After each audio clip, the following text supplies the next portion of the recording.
Greetings. The virtue I'd like to look at today, this week, is the virtue of gratitude. Gratitude roots itself in the recognition that nothing is owed to us. The German theologian Dietrich Bonhoeffer points out, in ordinary life, we hardly realize that we receive a great deal more than we give, and that it is only with gratitude that life becomes rich.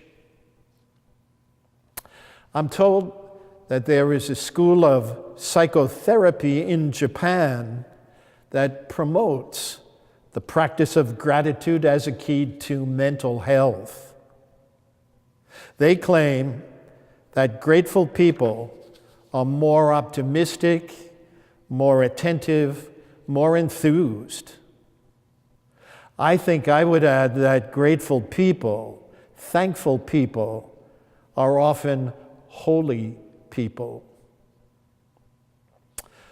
Luke's gospel tells the story of 10 lepers who are cured by Jesus. Only one of them came back to thank him. I can imagine, though, that the other 9 were just so happy and so excited that they were cured, that they ran to the temple, they ran to the priests, and then they ran all the way home to be with their families. They had a second chance at life. Only one recognized the gift and the giver. An instinct, a character trait, a grace moved him, a Samaritan, to thank Jesus, and the gospel tells us that he fell at Jesus' feet giving praise.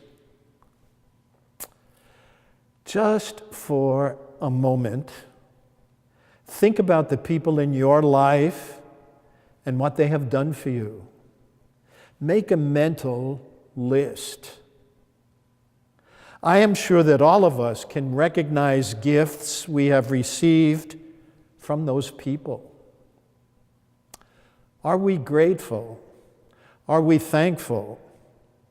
Have we thanked those who have given us so much? The virtue of gratitude is a response of the human heart, a practice that we develop, a habit, an awareness that we really don't deserve all that we have. Certainly, some things that we have worked for, earned, sacrificed for. But also when we think about it, all those things ultimately were made possible by others in some way or another. Made possible by God, made possible by family, friends, colleagues, all those others that we relate to. Gifts like health, intelligence, energy, talent, education, opportunity. The list can go on and on. So the first step in the virtue of gratitude is to accept a gift. It's not a bribe. And that won't happen if I'm always looking for more. I just want my fair share. I once saw a sign in a window of a coffee shop someplace. It read, "As you go through life, whatever your goal or whatever your dream, keep your eye on the donut and not on the hole." The second step in becoming a grateful person is then, having accepted a gift, express thanks in a word, in a note.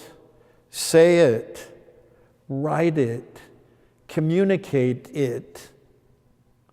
Let the giver know that you are thankful.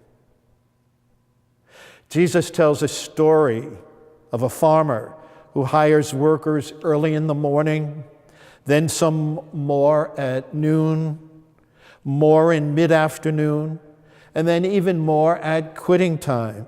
And the farmer gives each worker the same pay. Of course, some complain. They don't like the generosity of the farmer. Jesus tells us that story, that God is like the farmer, generous, giving.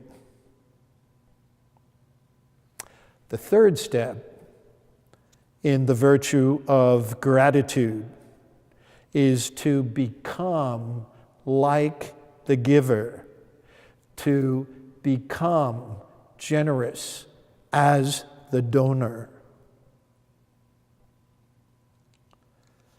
We then give in return.